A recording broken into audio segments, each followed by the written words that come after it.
Welcome to Zen and the Art of Real Estate Investing. What if you could learn from experienced real estate investors, find out what got them to where they are now, get insight into their daily habits, and take these insights to inspire your own growth? Each week, Jonathan Green shares an in-depth look at the mindful approach to real estate investing. Jonathan is a lifelong real estate investor, advisor, and coach, as well as the founder and team leader of Streamlined Properties. Whether you're looking to start from scratch, get to the next level, or just for a straightforward and honest approach to real estate investing, Jonathan seeks to provide a free mentorship program you can take with you anywhere. Now, here's Jonathan. Thanks for showing up every Monday and Thursday morning, or whenever you listen to the episodes during the week. I have a great show for you this week, and I really believe in my guests. I take a lot of time to find them, go through them. I don't let just anybody through. And I'm excited about this guest because it's, again, a topic that we've only touched on a little bit, and now we do a deep dive. So the topic is boutique hotels, and my guest is Blake Dailey. He is going to talk about turning short-term rental success into boutique hotels, and he started his whole journey while he was still active in the military. So this is a military show, short-term rental, all the way to boutique hotels. Let's go. This is episode 179 of Zen and the Art of Real Estate Investing with my guest, Blake Dailey. Blake started with a single Airbnb over 5 years ago, scaled that business out, 30 employees, 150 short-term rental units, but now his thing is boutique hotels. He just finished the Boutique Hotel Con, a conference based on that. Blake, welcome to the show. Jonathan, thank you for having me. Glad to be here. Yeah. I did my back research, and your journey is interesting. You've tried a lot in real estate investing since getting out of the military. Am I right? Well, actually, it was while I was in the military. So I just separated like 4.5 months ago. And, wow. So you started while you were in. Yeah, all this has been since I was active duty. It's really just been the last few months. My contract was up, my commitment was up. I was like, all right, full-time real estate. But yeah, we started doing wholesaling. Really was like the first thing was like direct to seller leads, negotiating those deals and finding ways to build capital to do more buy and hold.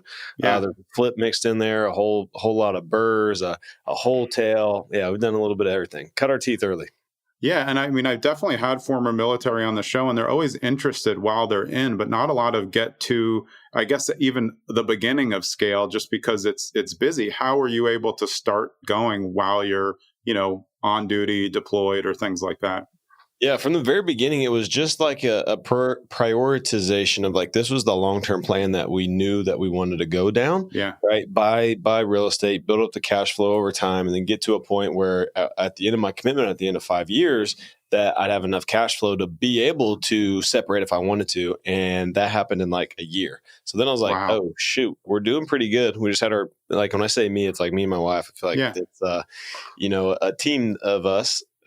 And so when we were doing that, we kind of just had our head down grinding. And then over that like first year, the net cash flow exceeded that. So I was like, oh man, I got to put even more attention in this. But really, like, it was that shift to commercial after that time that allowed me to then build the team, kind of elevate in my own business and do less of the doing. Not that I don't still like work my butt off and probably do too much that I shouldn't be doing, but it became more of a like, how do I outsource certain things? How do I build the team? How do I kind of reinvest in the business so that I can still use my available time, mornings, lunch breaks, and evenings and weekends to build this thing out?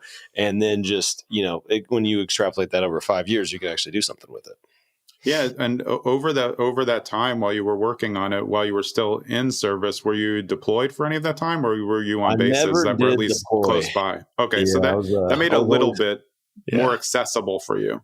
Yeah. And then like all the military people hearing this, like, oh, he's not a real military member, not a real veteran if he didn't deploy, didn't go to into the desert. But, support functions have their role too. Yeah, no, I mean, that's why, but it's good to know, because then you had a little bit more time and you didn't have to be, in the middle of being deployed and then worrying. So you really could work in tandem with your wife at the time to kind of do these things together instead of trying to piecemeal it while you're farther away. Yeah, absolutely. My career really looked more like my military career really looked more like a kind of a typical W-2, right? I worked in an office most of the time. There was parts in my last assignment where I'd be in a skiff, like a room where you can't have your iPhone. They don't have normal internet connection. You can't even take your Apple Watch. Like you can't take anything into it with you. But I didn't spend a whole lot of time there. So it was mostly office jobs. And, I was in the Air Force. So people were like, "Oh, did you fly?" I was like, "No, I just flew a desk, man. Just flew a desk." So, pushing contracts, hiring contractors, managing scopes of work. So very applicable to what I was doing in real estate as well. And just leveraging those skills and more so the confidence of like, I'm working on this big contract and then I'm going to go do $100,000 renovation. Then it seems so big.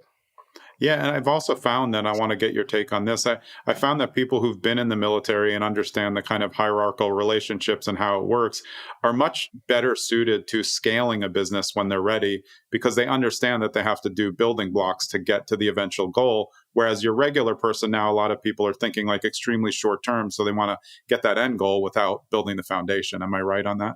Yeah. I think like my Air Force peeps will appreciate this, but you have your flight, which is your smallest unit of organizations, like 6 to 8 people, maybe if that, depending on the flight. Then you have your squadron, which is like 25, 30, can be more people. Then you have your group and your wing. So you have these organizations of your structure. And I think, so I was an officer, so I got out as a captain. And I think training as an officer is kind of like a jack of all trades, master of none.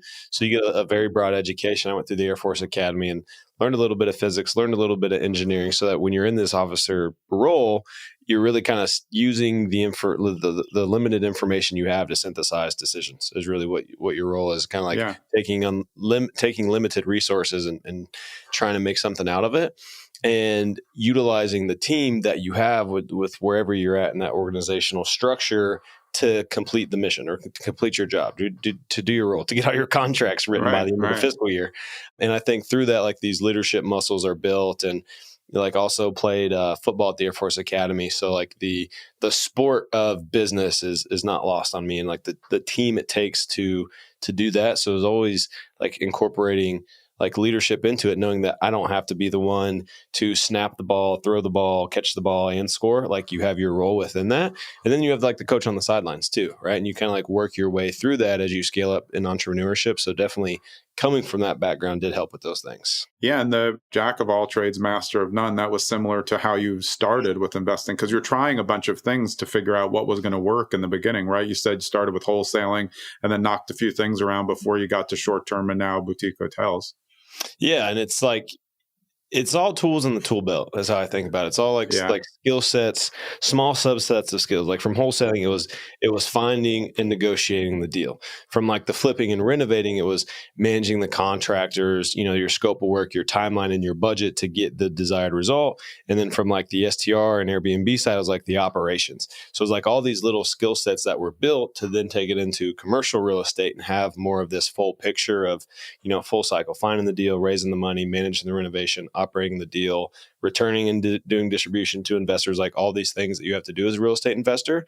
Like it was built out in small chunks. So it made going to bigger deals not so scary because I had been exposed in enough different areas to be like, okay, I don't know exactly what it'll look like altogether, but I've got a pretty good idea. Right. And then it's just the action, and I guess maybe not even the confidence, just the trust that will work out and it'll buff out to go out and act on it.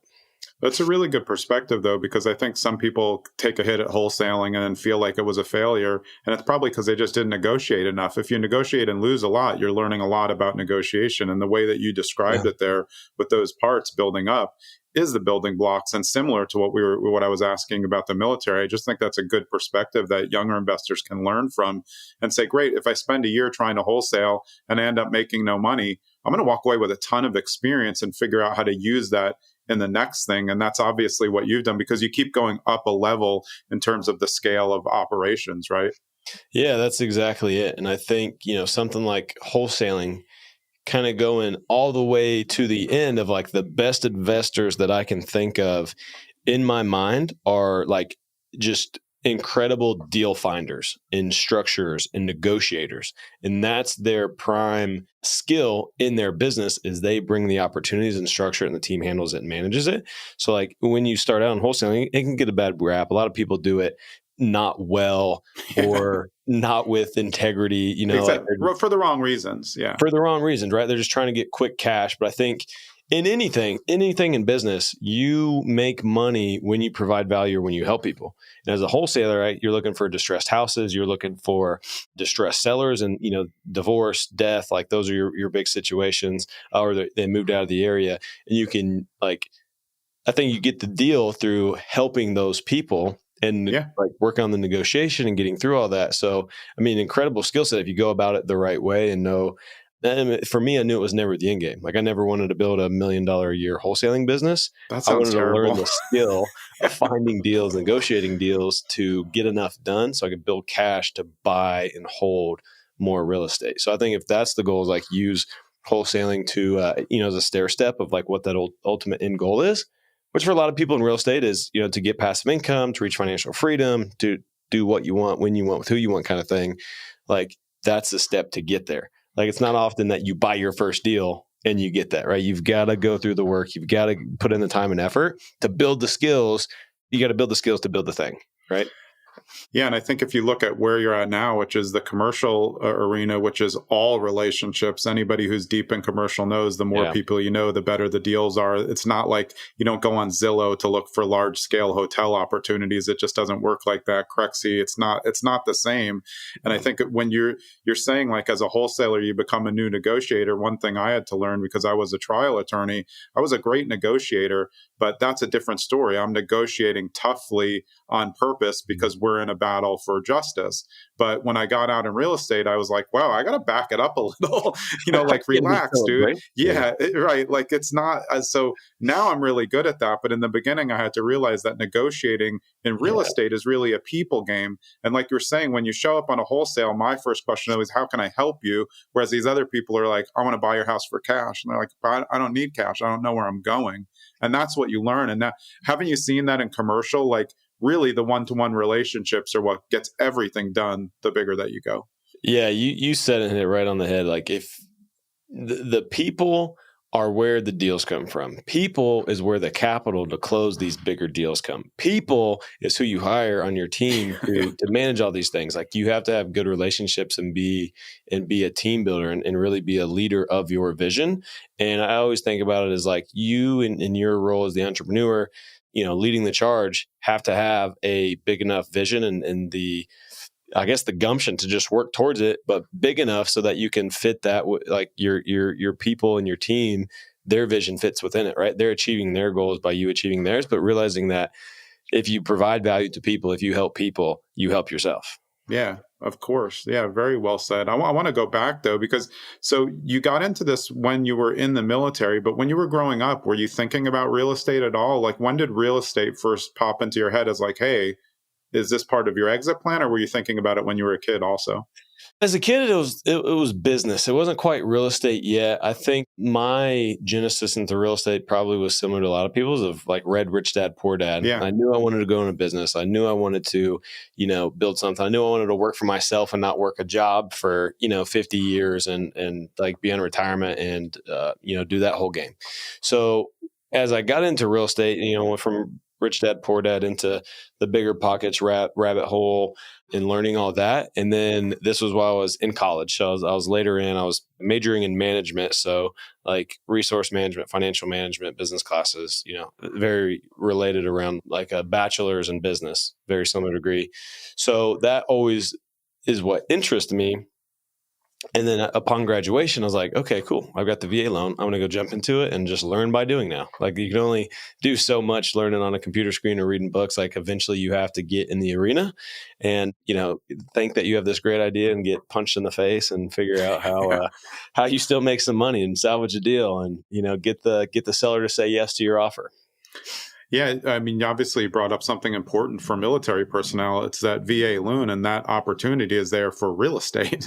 It doesn't apply to other things. So to have that opportunity, 1 to 4 units, and you can use it more than once. Like right. You get a full benefit. Yeah. So if you choose your areas wisely, you can be putting 2-3 properties on the VA loan as you grow, right?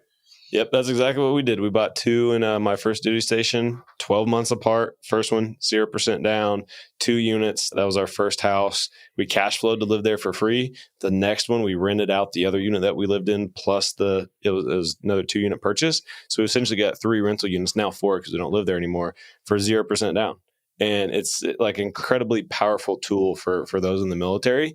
I would think that my advice would be that everybody in the military needs to buy a house with their VA loan and For sure. buy a 1 to 4 unit with 0 down, rent out the other units, pay off the mortgage. And some of the best deals that I've heard about have been like, Navy guys or like Army guys that are stationed in like San Diego or Hawaii, and they're buying whatever $800 million house for 0% down. And they're qualifying because of the extra units. They'll use the whatever it is, 75% of the projected rental income. And then those markets appreciate like crazy.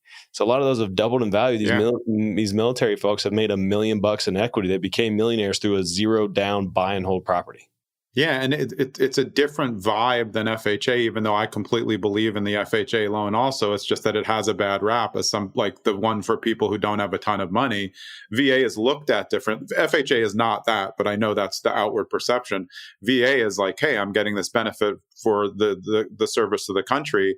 And like, I may also have money, but like, this is a great benefit. It's a very solid loan portal, like it's going to close. So I think for sellers, they can say like, yeah, 0 money down. I mean, what do I care? I'm getting the money at closing. And this is someone who just got out of the military or still in. It is very important, though, to keep that on the radar for everybody in the military, because there's so many different options. Like you said, if you have a family, you probably want to get a house first, so everybody's kind of secure and they know what's going on. But you still may have more in your benefit to go out and get your first rental property. If you're single getting out of the military, like what better time to house hack as many units as you can with that benefit? It's going to pay for itself, And also, one last thing, with rates still, high compared to when they were very super low, veterans are in the best spot of all time to just take the assumable portion of loans that are out there, because your regular consumer can't assume a VA loan, but a veteran can. And that's what some sellers, especially when you're doing off-market acquisition now, that's where it could be huge. And the good real estate agents right now are utilizing that. I mean, if you can find a good investor-friendly agent who understands that, like it's such a powerful tool. Imagine you can go assume a house right now at 3% interest as opposed to paying 6.8 on the market. So you're cutting your payment by, half right there. It's also a huge win-win because it allows that seller to get out in a different way. Of course they're still going to have to, they're going to have to pay a higher rate when they go out, but they obviously want to sell for a reason. But yeah, there's so many benefits built up in that I think it's really important. And I have heard lots of stories about, the purple book, as we all call it. It's being, it's probably on every deployment. Everybody has it. It's like being passed around, but that's changed a lot. Over the last 10 years, I find a lot more military personnel, instead of trying to figure out, hey, what franchise business am I going to do when I get home, or how am I going to do this? It's a lot of real estate. Or even better, what government agency am I going to go work for after that and still be tied to the job, still, be in a lot of ways tied to all the stuff that you didn't like about the military, and, still be around. Now I get like, I don't want to say I love the military, appreciate my time of service. I would definitely go back and do it again. What an amazing experience and great friends and network and everything. But you want to, like, if you're going to go into the military, try to better your life. For me, it was getting out of the small town. Like, I was on a football scholarship. But if you're thinking about like stair-stepping your way up to wealth, you want to have those options and utilize the benefits that you have to get in a better spot to where you don't have to maybe go take a job. Like I didn't. Like, I got my wife out of her job too, because we built our real estate portfolio, and it's been great. Yeah, and I don't think that's a knock on the military to say, hey, my plan was to go in, give great service for 5 years, and then when I'm ready to go, I'm going to go out and live my civilian life. I mean, that's doing your service and getting out and having a plan. You seem to have really set up a very, very good plan. And obviously, your background, you were in business, and that was really what you were doing. But it just seems like the plan has really helped you go from thing to thing without really, suffering a letdown. Because I know one of the things that you said, you're able to manufacture your own confidence by doing things. But I think a lot of newer investors are having trouble with that, and maybe they just don't know enough investors or haven't built up that time. Military, of course, will give you some of that, but I think it's harder for new people to kind of get that confidence on their own without finding a source. And that's why they buy so many classes. Yeah, for sure. And I think for like those newer people starting out, like the thing you have to realize is you are never going to know all the answers. Like I feel like I'm probably the best person to go buy a 100 unit or under boutique hotel, complete the renovation, make that thing cash flow. Like I'm really good. My team is really good at what we do. There's still a ton of crap that I don't know. Like we're still figuring out our labor forecasting and our budgets to, stay on our payroll costs because that's such a big variable expense for us. I mean, we're trying to get better on the marketing too, like driving more guest direct booking. We're over 50% direct, but we want that to even be in higher shares. So we're not paying OTA fees. So like, I don't know everything either. Right. And going into a new market, whatever it might be, you're never going to know all the answers. So you have to get to a point, and that's like this idea of manufactured confidence is where it comes in. You learn, you learn enough to be dangerous. You learn enough to know at least what to do. Of like, I can go use a VA loan, or I can use an FHA loan if you're not in the military to get a 1 to 4 unit and house hack it. You don't need to know how to, screen all your tenants perfectly. You don't need to know how to. Right. You have to learn some stuff on the job. I mean, this is just how it goes. So I think there's this, like, the people that I see do really, really well. And even on top of that, scale fast and make a lot of money through real estate or business in a short amount of time, like 1 to 3 years, are the people that are always like, they're taking the action, they're doing the thing, and they're getting in reps, right? So they're getting repetitions. They're failing a lot in that time. And that failure is informing them how to make a better decision or how to, invest better, how to, a different strategy that's pushing them forward and creating this pivot point. So if you never act and you get stuck, you never get that feedback and you don't grow. So it's like the failure that you're afraid of is really going to be the thing that helps you the most down the road. So my best advice is just get on your horse. Yeah. And I think too many people think taking action now just means buying, but it's like, if you're learning and getting reps, when you get confidence, you actually get the confidence to say no more instead of thinking everything that somebody drops on your table is a good deal. And I think the first time as an investor that you're able to say, you know what, this deal doesn't work for me. No, thank you. You're like, oh, wait, that's powerful. And that's part of confidence, because I think that's really part of exactly what you were saying. Those are reps, but you didn't have to buy it to get the rep. You had to look at it, weigh it, say, no, thank you, and then go back and do it again and again and again. Yeah. And I'll also say, like, before I ever bought my first property, I analyzed probably 400 or 500 deals. Like, took them through the calculator, something I built myself. Like, I didn't know what I was doing. I was like, you have income, you have expenses, you have vacancy, right. all this stuff. So it got better over time, right? But the first spreadsheet was like 4 lines, and now it's 60. Right, exactly. So like you get that feedback over time by like analyzing your first batch of deals. Oh, I think this would cash flow. What would it look like if we actually had some vacancy? Because that's what a lot of people miss. Is like, you're not going to have your house fully rented over the course of a year or over the long term of holding it, because you'll have turnovers and new tenants and stuff like that. But the iteration that it takes to get good at something is what you like. That's what you need to be focusing on, is getting in your reps, analyze the deal, put out the offers. And if there's some tangential opportunity, to get your real estate license or become a title agent or become an inspector, go to the local meetups, get around the people that are doing the deal so you can see deals happen. So that's like you getting reps. You don't have to do it yourself. You can be around people doing it, get the feedback through them. And that's just as powerful. Like, that'll help you get there faster. Yeah, and I think getting in all those reps also helps you look outside the spreadsheet too, because the spreadsheet tells you one story. It's kind of an overview. But when you get really good, like especially with what you're looking at now, 100 units and under, you have to be able to identify something that you've already learned that they're not seeing in their own property. So you can either negotiate a better deal on it, or you can see a much bigger scale that they have no idea or don't want to do. That's really the key for what you're doing now, right? Yeah, people are always talking about finding good deals. I can't find any good deals. Where do you find the good deals? Like, really, you make good deals. Yeah, and that's I agree. Creativity in your business plan or how you're going to go about the operations. Can you add units, right? Are you looking at a 12 unit that can actually be a 14 unit? Right. And like the boutique hotels, a lot of these smaller mom and pop ran properties come with managers units attached to them.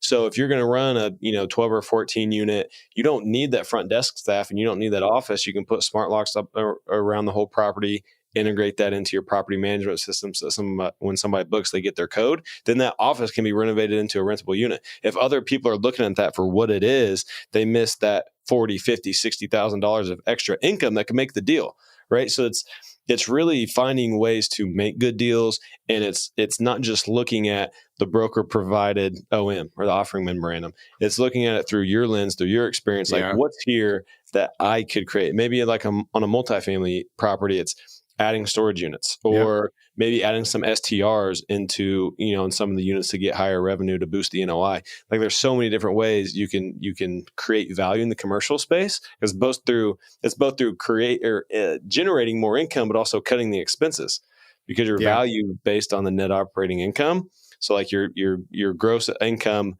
minus all your operating expenses is your NOI.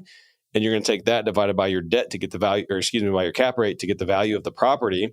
So if you're operating leaner, if you're cutting costs that don't need to be there to implement your business plan, if you're increasing the revenue, like you're creating value. And it's so cool on the commercial side because you have more ways to look at it. You're not limited by the comps of a house. Yeah. Like a 3-2 in one neighborhood is going to, like its top sales price is going to be the house right next to it that just sold. That's also a 3-2. So you're limited by the comparable sales, but in commercial, like your NOI is that driver. So the higher you make the income, the more value you create, the more equity you create, the higher, your net worth goes up, right? The more you're able to turn to investors, you're just making more.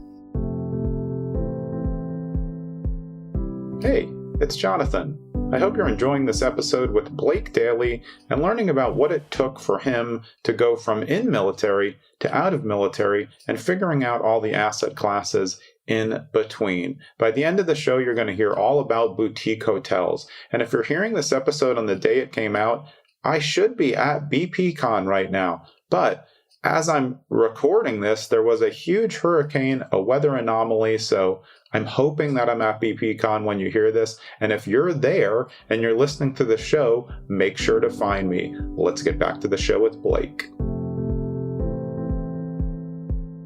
So I was thinking this, so I think the listeners may be thinking this too. When I used to think of the words boutique hotel maybe 10 years ago, I thought of it as more like a nicer small hotel. That's not really what we're talking about, because as you were describing it, of removing the extra unit or turning it into two, it's really operating more like a short-term rental principle inside a hotel than I guess a fancier independent hotel. Am I right on that? I think it depends on the size and the strategy with the hotel. So the smaller ones, like 10, 15, 20 units, I think are definitely more of a hybrid between, STRs and hotels. And it's cool because you get the benefits of both, right? Like you get the appeal, the ease of booking and all that from the STR space, but then you have the quality and the standards if you're running it right. Right. And, with these bigger property sizes, like the amenities, right? You might have a weight room, pool, hot tub, different things for your guests. So you kind of combine the strengths of both STRs and hotels. So those operate as like your little bit of a hybrid. And people will book from Airbnb. They'll book from booking.com plus, Expedia and the other hotel sources. Now on the bigger size, like our 130 unit in Tennessee, we're mostly direct. And then most people come from Expedia, like hotels.com, booking.com, and Airbnb is only like 5 or 6%. That makes sense. There we have staff. We have expectations of our guests who are staying there. It just looks and feels much more like a hotel. But, you have those two different operational plans. They integrate very well together. Like the foundation of how you operate them is the same. So that's kind of like the difference between the two. Well, that makes a lot of sense, though, because operationally, 20 units and under, you don't need the staff. You're probably adding more amenities to the package that was there and reducing the staff on that. Whereas you still need a pretty solid staff. If you're running 130 units, you're going to be doing changeovers. They just may not be as regular as before. Yep, exactly. That's your big difference. And then for the whole definition of what is a boutique hotel, like the three things I look at or, kind of wrap into this definition are small, unique, and independent. So it's an independent hotel, not operated under a flag brand like a Comfort Inn and Suites or a, Staybridge Suites or whatever. Like it's an independent hotel, its own name, its own brand. Small, typically. Yeah, mom and pop, baby. Yeah. And then it's smaller, typically 50 units or less. I mean, we're kind of stretching the definition with our 130 unit, but it's very boutique-y. Like we're renovating it. It's 8 different buildings spread out. So like they're going to have their own design plans, a bunch of amenities. So it'll still have that boutique flair. It's just much bigger.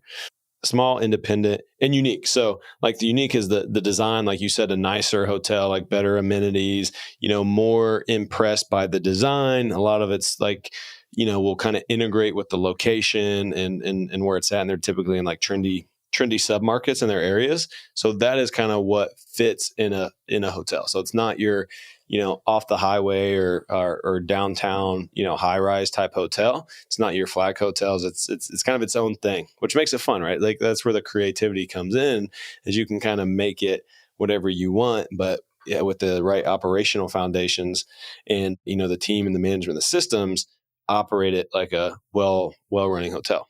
Yeah, and I think if you just think about it in concept, you have 100 units of a hotel, so all the plumbing and everything's in the right spots. The hotel rooms are set up the way that you want. But when you bring in someone who actually has design sense and not, mom and pop who are 72 and are just like, I think people are going to like it, your income can double literally overnight after the renovation just because it looks so much better. And then when you start adding on better systems and better services, the scale from purchase to out value or whatever, a new valuation can really be dramatic, right? I mean, because it's just such a different product than it was. Very much so. Yeah. I mean, typically on all my hotels, we've at least doubled, sometimes tripled the revenue of the properties. And as long as you're operating lean, right, you're going to double the NOI, and that's going to double the value at that property.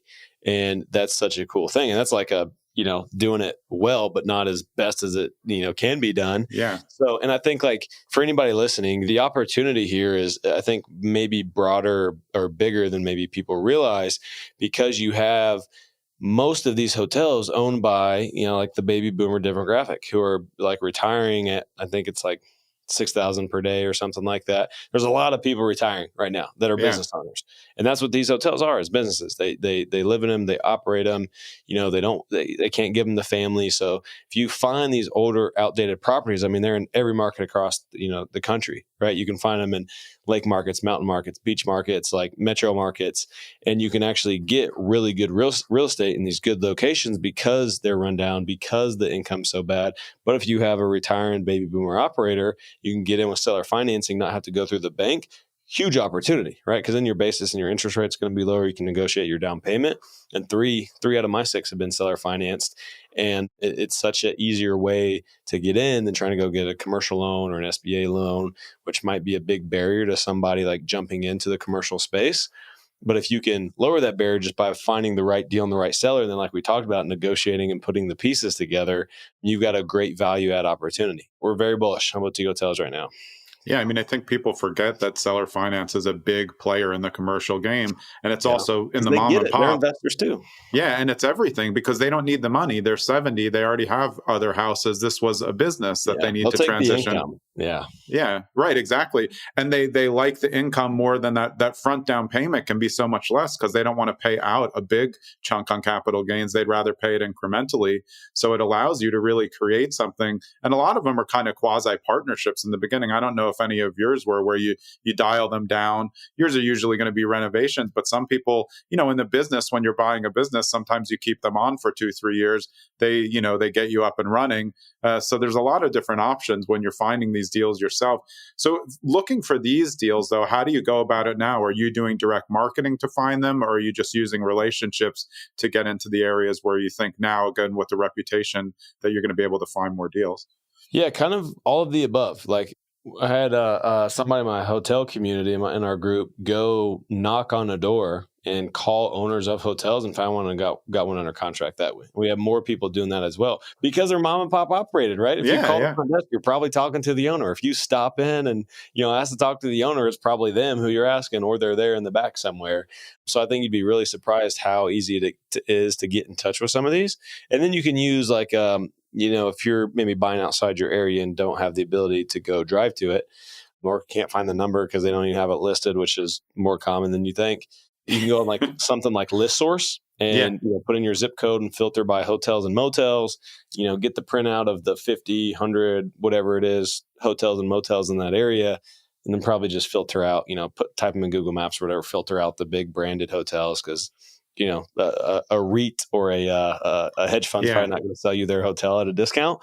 Yeah, but exactly. Filter through that, and then you can get the contact information of the sellers that way and reach out directly. So we've done that. We've sent mailers, done the cold calls, and then also like brokers. I think most of commercial real estate trades through brokers. So if you're looking in your area or whatever area that you're looking for, find the people that are, trading the deals.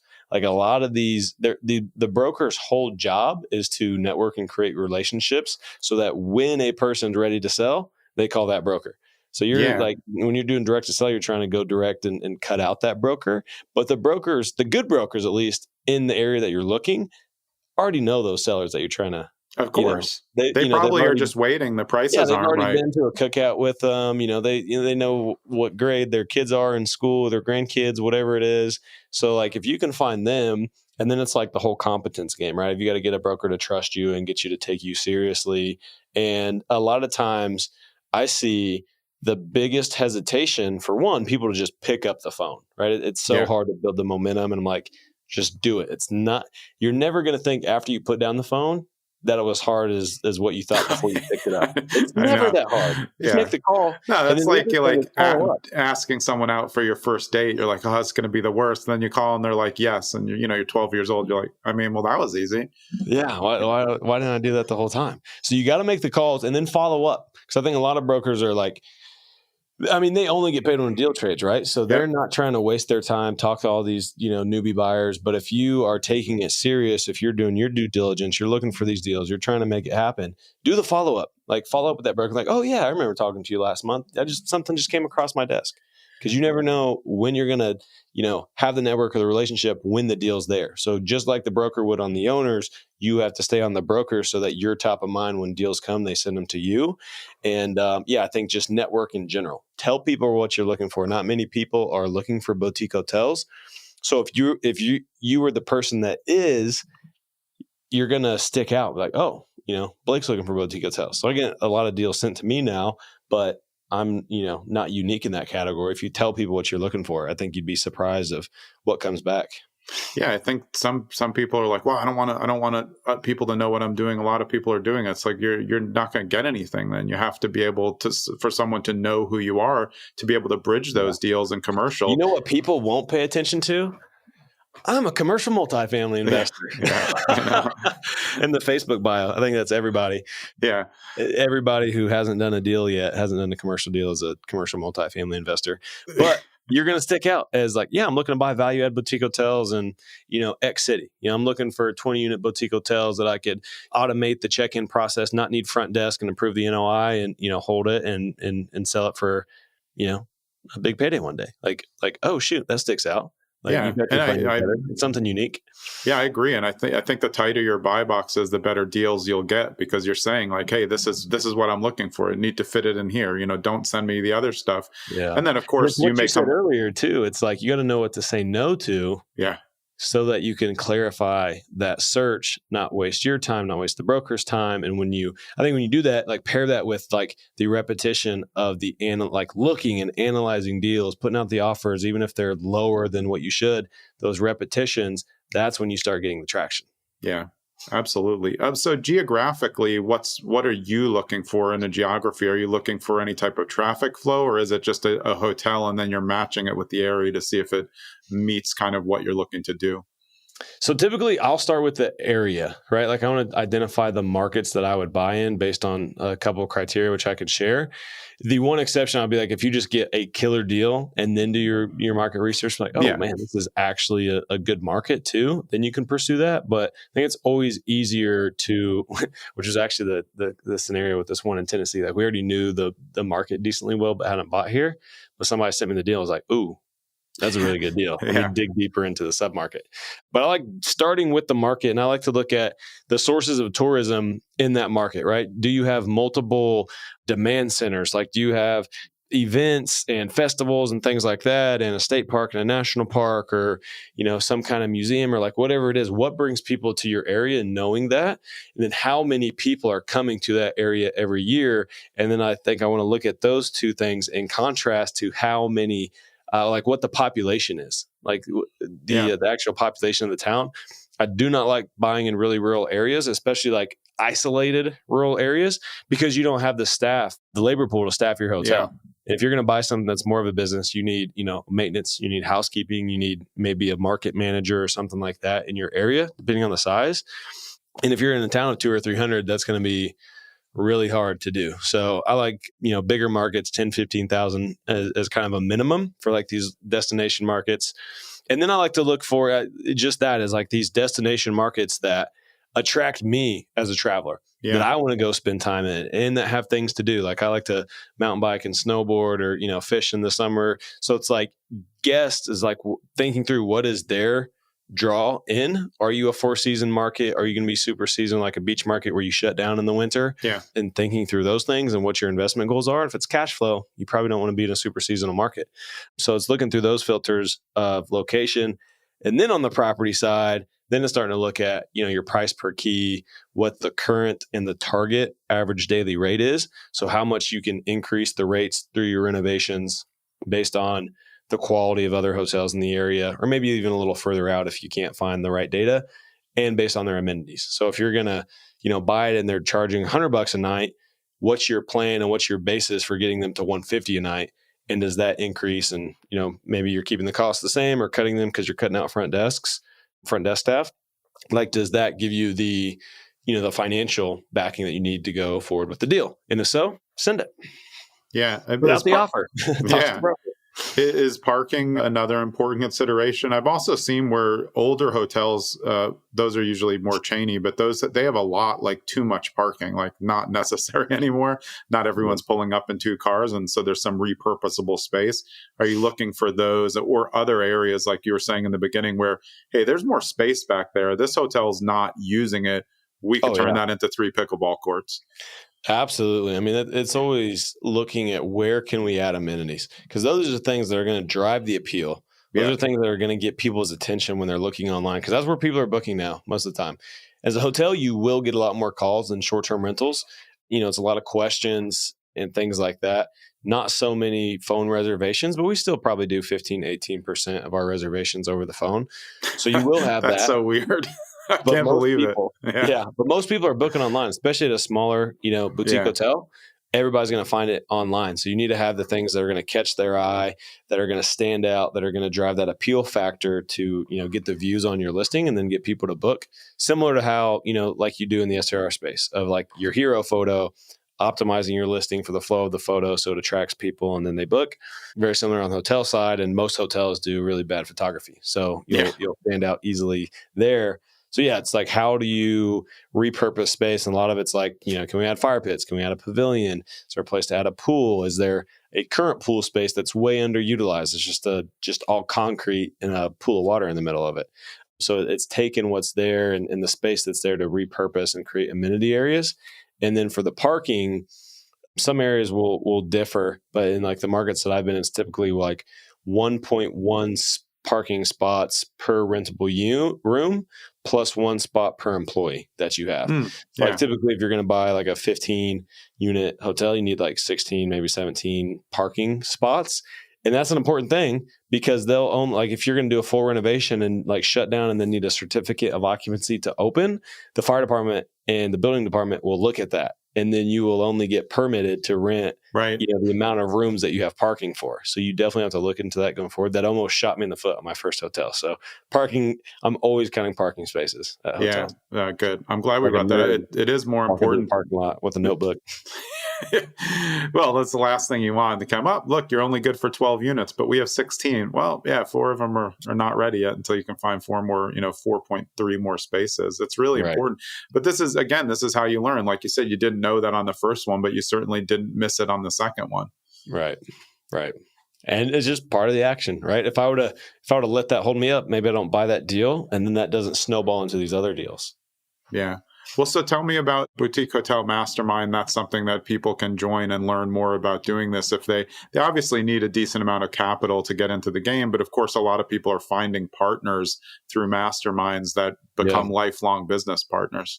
Yeah, I think it's such a big part of it. And going back to kind of like the puzzle analogy is like, how do you find, you want to do this thing. You've got this big vision for buying boutique hotels, getting into the commercial space, getting, more profit per deal, more efficient, because maybe your STR portfolio is taking a lot of your time. You're like, dude, I just need like 10 or 20 more units and I could hire all the people I'd need. I mean, you get there with hotels and it's like masterminds, I think, provide the different like allows you to connect the dots in different ways. Partners, one idea that you're like, oh yeah, I need to go implement that. And then you do it and you grow your business. Or, the right people and ideas and thought sharing that allow you to scale so much faster and just learn, right? Like you get the repetitions that we were talking about earlier through other people. You don't have to go through the learning mistake and lose all the money. And that was really like my inspiration to start it from the beginning, but because I definitely paid my ignorance tax, right? Like to the tune of probably hundreds of thousands of dollars at this point of just stuff I didn't know. Because there was like, think back on 4 years ago, what could you even find on boutique hotels, right? There's really nothing. It was like what you thought of them earlier. It's just maybe like in smaller upscale independent hotels. So it's really, the niche has really evolved. More people are looking to get into it. More STR investors that are scaling out of STRs because they've reached this, cap of what they can do, or don't want to scale by buying house after house after house after house. So it's like, has been about building this community to support each other and provide those lessons, and like all of the systems that I use in my business is part of that as well. So it's like you have the framework from day one, and you don't have to learn from scratch or recreate the wheel. And that's what I think has been like what I've seen be the biggest impact is people get around the right people and have the guidance and the resources that they need. They just go so much faster. It's like the bumpers on a bowling lane for them. They're just like going 100 mile an hour at the pins and don't mind if they, bounce the bumper a little bit. Cause you're like, here you go, bump back in. Right. They're like, oh, wait, that was easy. Yeah. Yeah. Right. And then they close the first deal and they're like, dang, man, we're going to go buy 2 more now. It's like, let's do it. Yeah. What do you think someone can go as a first deal if they have the money and I guess they're surrounded by the right people and go into something at, 15, 16 units and do this? Very first real estate deal? Yeah. I would suggest not. Same. I think there's more you need to learn. Yeah, I'm not too overly optimistic. Well, you want to get smaller reps, like we were saying, right? If you're going to miss a little bit, miss on a 2-family, that you're house hacking instead of on 16 units. It's just a lot to bite off. I always tell people like, don't ever risk everything on one deal or one opportunity, right? Like, no, definitely take risks, take big swings, but don't, put yourself in a position where like you're selling your house, you're going bankrupt because you thought this was the greatest thing since sliced bread. And I think that's what can be in a position if like, or where people can find themselves that they're like, I just love hotels and I'm just going to go buy one out of nowhere. Yeah. That's where I think it helps to, do a long-term rental, use an FHA loan, get through the process, right? Go through title, go through a closing, like read a HUD statement and see what all's on there and where the numbers come from and what they mean. Like go through the inspection process, like super easy things that the title company, that the real estate agent, and that the lender all walk you through as a buyer to let you learn the process. And then maybe go try a, short-term rental or 2 or whatever. Bring in a partner, right? Know what it means to like work with somebody and kind of split the cash flow and split the responsibilities, probably get burned or pissed off at each other, not friends anymore because you guys partnered up with your best friend. But it doesn't always work out. But then I think as you go through that, right, you get more reps under your belt. Then it makes it a lot easier, to bridge the gap to get into something commercial.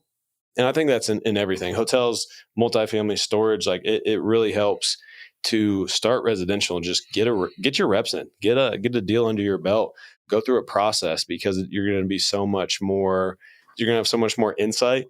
And especially if you're going to try to do something commercial that requires more than your own money, why would you ever like do something that big and bring in investors and really not know what you're doing? I think it's okay to not know everything you're doing, but you can't go in blind. Not with other people's money. And I also think a lot of people always think like investing in syndication is for later, which again, it has been for me, but now I really like it.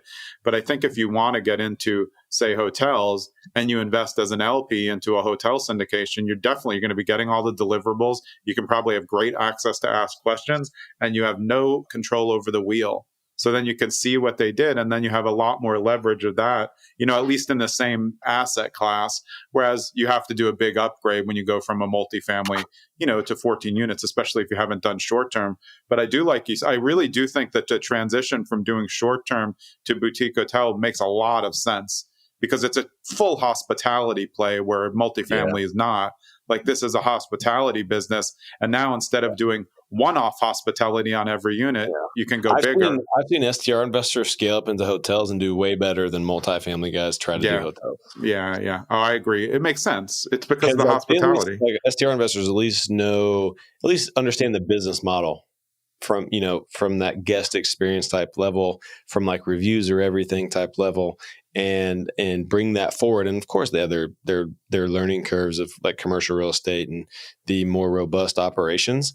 But multifamily and hotels is a completely different business model. Just like if you're going to have a portfolio of STRs and a portfolio of long-term rentals, very different guest demographics and screening and landlord-tenant laws. Absolutely. They're different businesses. So Yeah. Awesome, man. Well, what's next for you? Are you going to go up on the numbers? Obviously 130, that was over your 100. Or you think that you can go up, or you still think that under 100 up to obviously now 130? For now, 130 is probably a good size to top it out. Not that I won't ever buy something bigger. I mean, I definitely kind of see in the future of as the brand develops, bigger resorts, more rooms, more amenities, lazy rivers, golf courses, the whole pickleball tournament area, all that kind of stuff. But yeah, for now, I think the next 3-year vision is 100 million of boutique hotels under management. And I think, that's probably 1 to 2 acquisitions a year, something in the, anywhere from the 5 to 15, maybe a little bit more than that on the purchase side,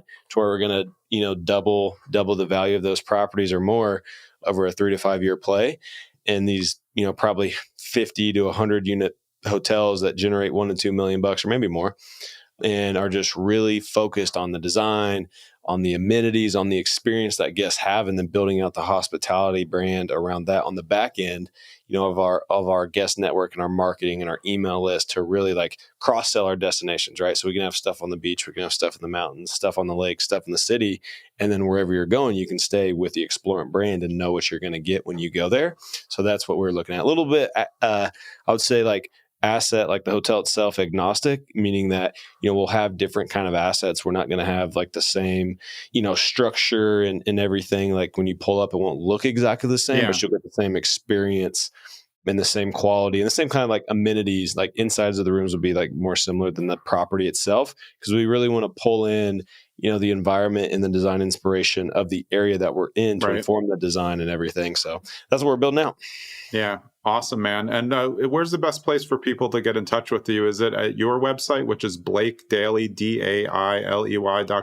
Yep. Yeah, you can go there. Or if you guys have questions, want to connect, you can go to Instagram, shoot me a DM. It's at Blake J. Dailey on there. So my middle initial got thrown in. So at Blake J. Dailey on Instagram. If you guys have questions, DM me. Would be happy to help answer anything or just talk with Boutique Hotels. Yeah. Awesome, man. I really appreciate it. This has been an eye-opener. It was our first full long boutique hotel edition, and I'm excited to have gotten you on the show. Yeah, glad to be here, man, and provide the knowledge. I think there's a lot of room for growth in this asset class. Kind of reminds me of multifamily, 2017, 2018. So if we can just avoid our debt crisis 6 years later, we'll be all right. Yeah, well, that's always operator based. That's how greedy are they going to get, and how many assets do they want? But if that's the market cycle, right? That's it. Yeah.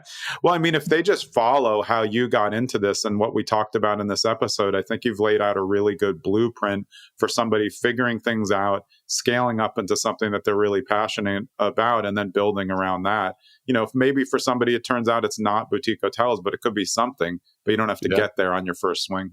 Exactly. Yeah. Let your steps and your failures, your successes, all that stuff inform it. But the most important thing, take action towards it. Yeah, man. All right, man.